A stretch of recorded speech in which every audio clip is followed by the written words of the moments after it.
اس کے سارے جسم میں مجھے اس کی آنکھیں بہت پسند تھیں۔ یہ آنکھیں بالکل ایسی ہی تھیں جیسے اندھیری رات میں موٹر کار کی ہیڈ لائٹس، جن کو آدمی سب سے پہلے دیکھتا ہے۔ آپ یہ نہ سمجھیے گا کہ وہ بہت خوبصورت آنکھیں تھیں، ہرگز نہیں۔ میں خوبصورتی اور بدصورتی میں تمیز کر سکتا ہوں، لیکن معاف کیجیے گا، ان آنکھوں کے معاملے میں صرف اتنا ہی کہہ سکتا ہوں کہ وہ خوبصورت نہیں تھیں، لیکن اس کے باوجود ان میں بے پناہ کشش تھی۔ میری اور ان آنکھوں کی ملاقات ایک ہسپتال میں ہوئی۔ میں اس ہسپتال کا نام آپ کو بتانا نہیں چاہتا، اس لیے کہ اس سے میرے اس افسانے کو کوئی فائدہ نہیں پہنچے گا۔ بس آپ یہی سمجھ لیجئے کہ ایک ہسپتال تھا جس میں میرا ایک عزیز آپریشن کرانے کے بعد اپنی زندگی کے آخری سانس لے رہا تھا۔ یوں تو میں تیمارداری کا قائل نہیں، مریضوں کے پاس جا کر ان کو دم دلاسا دینا مجھے نہیں آتا، لیکن اپنی بیوی کے پیہم اصرار پر مجھے جانا پڑا تاکہ میں اپنے مرنے والے عزیز کو اپنے خلوص اور محبت کا ثبوت دے سکوں۔ یقین مانیے کہ مجھے سخت کوفت ہو رہی تھی۔ ہسپتال کے نام سے ہی مجھے نفرت معلوم نہیں کیوں، شاید اس لیے کہ ایک بار بمبئی میں اپنی بوڑھی ہمسائی کو، جس کی کلائی میں موچ آ گئی تھی، مجھے جے ہسپتال میں لے جانا پڑا تھا۔ وہاں کیجویلٹی ڈپارٹمنٹ میں مجھے کم از کم 2.5 گھنٹے انتظار کرنا پڑا تھا۔ وہاں میں جس آدمی سے بھی ملا، لوہے کی مانند سرد اور بے حس تھا۔ میں ان آنکھوں کا ذکر کر رہا تھا جو مجھے بے حد پسند تھیں۔ پسند کا معاملہ انفرادی حیثیت رکھتا ہے۔ بہت ممکن ہے اگر آپ یہ آنکھیں دیکھتے تو آپ کے دل و دماغ میں کوئی رد عمل پیدا نہ ہوتا۔ یہ بھی ممکن ہے کہ آپ سے اگر ان کے بارے میں کوئی رائے طلب کی جاتی تو آپ کہہ دیتے نہایت واہیات آنکھیں ہیں۔ لیکن جب میں نے اس لڑکی کو دیکھا تو سب سے پہلے مجھے اس کی آنکھوں نے اپنی طرف متوجہ کیا۔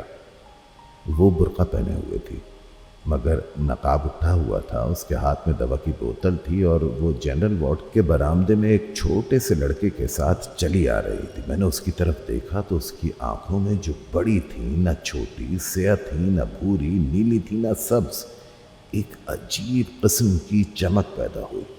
میرے قدم رک گئے، وہ بھی ٹھہر گئی۔ اس نے اپنے ساتھی لڑکے کا ہاتھ پکڑا اور بوکھلائی ہوئی آواز میں کہا، تم سے چلا نہیں جاتا؟ لڑکے نے اپنی کلائی چھڑائی اور تیزی سے کہا، چل تو رہا ہوں، تو اندھی ہے۔ میں نے یہ سنا تو اس لڑکی کی آنکھوں کی طرف دوبارہ دیکھا۔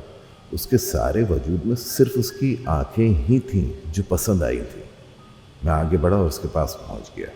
اس نے مجھے پلکیں نہ جھپکنے والی آنکھوں سے دیکھا اور پوچھا، ایکس رے کہاں لیا جاتا ہے؟ اتفاق کی بات ہے کہ ان دنوں ایکس رے ڈپارٹمنٹ میں میرا ایک دوست کام کر رہا تھا اور میں اسی سے ملنے کے لیے آیا تھا۔ میں نے اس لڑکے سے کہا، آؤ میں تمہیں وہاں لے چلتا ہوں، میں بھی ادھر ہی جا رہا ہوں۔ لڑکی نے اپنے ساتھی لڑکے کا ہاتھ پکڑا اور میرے ساتھ چل پڑی۔ میں نے ڈاکٹر صادق کا پوچھا تو معلوم ہوا کہ وہ ایکس رے لینے میں مصروف ہیں۔ دروازہ بند تھا اور باہر مریضوں کی بھیڑ لگی تھی۔ میں نے دروازہ کھٹکھٹایا، اندر سے تیز و تند آواز آئی، کون ہے؟ دروازہ مت ٹھوکو۔ لیکن میں نے پھر دستک دی۔ دروازہ کھلا اور ڈاکٹر صادق مجھے گالی دیتے دیتے رہ گئے، او تم ہو؟ ہاں بھائی، میں تم سے ملنے آیا تھا، دفتر میں گیا تو معلوم ہوا کہ تم یہاں ہو، آ جاؤ اندر۔ میں نے لڑکی کی طرف دیکھا اور اس سے کہا، آؤ لیکن لڑکے کو باہر ہی رہنے دو۔ ڈاکٹر صادق نے ہولے سے مجھ سے پوچھا، کون ہے یہ؟ میں نے جواب دیا، معلوم نہیں کون ہے، ایکس رے ڈپارٹمنٹ کا پوچھ رہی تھی۔ میں نے کہا، چلو میں لیے چلتا ہوں۔ ڈاکٹر صادق نے دروازہ اور زیادہ کھول دیا۔ میں اور وہ لڑکی اندر داخل ہو گئے۔ 4-5 مریض تھے۔ ڈاکٹر صادق نے جلدی جلدی ان کی اسکریننگ کی اور انہیں رخصت کیا۔ اس کے بعد کمرے میں ہم صرف 2 رہ گئے، میں اور وہ لڑکی۔ ڈاکٹر صادق نے مجھ سے پوچھا، انہیں کیا بیماری ہے؟ میں نے اس لڑکی سے پوچھا، کیا بیماری ہے تمہیں؟ ایکس رے کے لیے تم سے کس ڈاکٹر نے کہا تھا؟ اندھیرے کمرے میں لڑکی نے میری طرف دیکھا اور جواب دیا، مجھے معلوم نہیں کیا بیماری ہے، ہمارے محلے میں ایک ڈاکٹر ہے، اس نے کہا تھا ایکس رے لے۔ ڈاکٹر صادق نے اس سے کہا کہ مشین کی طرف آئے۔ وہ آگے بڑھی تو بڑے زور کے ساتھ اس سے ٹکرا گئی۔ ڈاکٹر نے تیز لہجے میں اس سے کہا، کیا تمہیں سجائی نہیں دیتا؟ لڑکی خاموش رہی۔ ڈاکٹر نے اس کا برقع اتارا اور اسکرین کے پیچھے کھڑا کر دیا۔ پھر اس نے سوئچ آن کیا۔ میں نے شیشے میں دیکھا تو مجھے اس کی پسلیاں نظر آئیں۔ اس کا دل بھی ایک کونے میں کالے سے دھبے کی صورت میں دھڑک رہا تھا۔ ڈاکٹر صادق 5-6 منٹ تک اس کی پسلیوں اور ہڈیوں کو دیکھتا رہا۔ اس کے بعد اس نے سوئچ آف کر دیا اور روشنی کر کے مجھ سے مخاطب ہوا۔ چھاتی بالکل صاف ہے۔ لڑکی نے معلوم نہیں کیا سمجھا کہ اپنی چھاتیوں پر جو کافی بڑی بڑی تھیں دوپٹے کو درست کیا اور برقع ڈھونڈنے لگی۔ برقع ایک کونے میں میز پر پڑا تھا۔ میں نے بڑھ کر اسے اٹھایا اور اس کے حوالے کر دیا۔ ڈاکٹر صاحب نے رپورٹ لکھی اور اس سے پوچھا تمہارا نام کیا ہے؟ لڑکی نے برقع اوڑھتے ہوئے جواب دیا، جی میرا نام حنیفہ ہے۔ حنیفہ۔ ڈاکٹر صادق نے اس کا نام پرچی پر لکھا اور اس کو دے دی۔ جاؤ یہ اپنے ڈاکٹر کو دکھا دینا۔ لڑکی نے پرچی لی اور قمیص کے اندر اپنی انگلیاں میں اڑس لی۔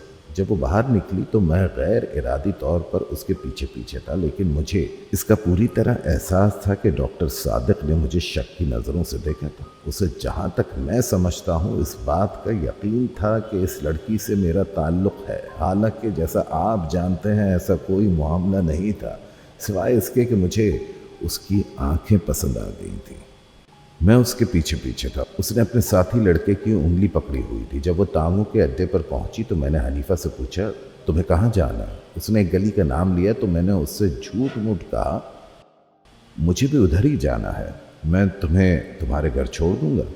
میں نے جب اس کا ہاتھ پکڑ کر تانگے میں بٹھایا تو مجھے محسوس ہوا کہ میری آنکھیں ایکس ریز کا شیشہ بن گئی ہیں۔ مجھے اس کا گوشت پوست دکھائی نہیں دیتا تھا، صرف ڈھانچہ نظر آتا تھا، لیکن اس کی آنکھیں وہ بالکل ثابت و سالم تھی، جن میں بے پناہ کشش تھی۔ میرا جی چاہتا تھا کہ اس کے ساتھ بیٹھوں، لیکن یہ سوچ کر کہ کوئی دیکھ لے گا میں نے اس کے ساتھی لڑکے کو اس کے ساتھ بٹھا دیا اور آپ اگلی نشست پر بیٹھ گیا۔ میں سعادت حسن منٹو ہوں۔ منٹو؟ یہ منٹو کیا ہوا؟ کشمیریوں کی ایک ذات ہے، ہم بھی کشمیری ہیں۔ اچھا، ہم کنگ وائس ہیں۔ میں نے مڑ کر اس سے کہا، یہ تو بہت اونچی ذات ہے۔ وہ مسکرائی اور اس کی آنکھیں اور زیادہ پرکشش ہو گئیں۔ میں نے اپنی زندگی میں بے شمار خوبصورت آنکھیں دیکھی تھی، لیکن وہ آنکھیں جو حنیفہ کے چہرے پر تھیں بے حد پرکشش تھیں۔ معلوم نہیں ان میں کیا چیز تھی جو کشش کا باعث تھی۔ میں اسے پیشتر عرض کر چکا ہوں کہ وہ قطعاً خوبصورت نہیں تھی، لیکن اس کے باوجود میرے دل میں کھب رہی تھی۔ میں نے جسارت سے کام لیا اور اس کے بالوں کی ایک لٹ کو جو اس کے ماتھے پر لٹک کر اس کی آنکھ کو ڈھانپ رہی تھی انگلی سے ہٹایا اور اس کے سر پر چسپاں کر دیا۔ اس نے برا نہ مانا۔ میں نے اور جسارت کی اور اس کا ہاتھ اپنے ہاتھ میں لے لیا۔ اس پر بھی اس نے کوئی مزاحمت نہ کی اور اپنے ساتھی لڑکے سے مخاطب ہوئی، تم میرا ہاتھ کیوں دبا رہے ہو؟ میں نے فوراً اس کا ہاتھ چھوڑ دیا اور لڑکے سے پوچھا، تمہارا مکان کہاں ہے؟ لڑکے نے ہاتھ کا اشارہ کیا، اس بازار میں بہت بھیڑ تھی، ٹریفک بھی معمول سے زیادہ، تانگا رک رک کر چل رہا تھا۔ سڑک میں چونکہ گڑھے تھے اس لیے زور کے دھچکے لگ رہے تھے۔ بار بار اس کا سر میرے کندھوں سے ٹکراتا اور میرا جی چاہتا کہ اسے اپنے زانوں پر رکھ لوں اور اس کی آنکھیں دیکھتا رہوں۔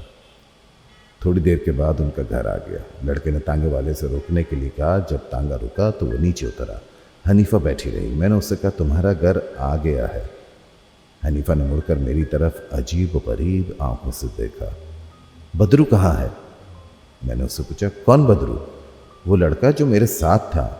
میں نے اس لڑکے کی طرف دیکھا جو تانگے کے پاس ہی تھا۔ یہ کھڑا تو ہے۔ اچھا، یہ کہہ کر اس نے بدرو سے کہا، بدرو مجھے اتار تو دو۔ بدرو نے اس کا ہاتھ پکڑا اور بڑی مشکل سے نیچے اتارا۔ میں سخت متحیر تھا۔ پچھلی نشست پر جاتے ہوئے میں نے اس لڑکے سے پوچھا، کیا بات ہے، یہ خود نہیں اتر سکتی؟ بدرو نے جواب دیا، جی نہیں، ان کی آنکھیں خراب ہیں، دکھائی نہیں دیتا۔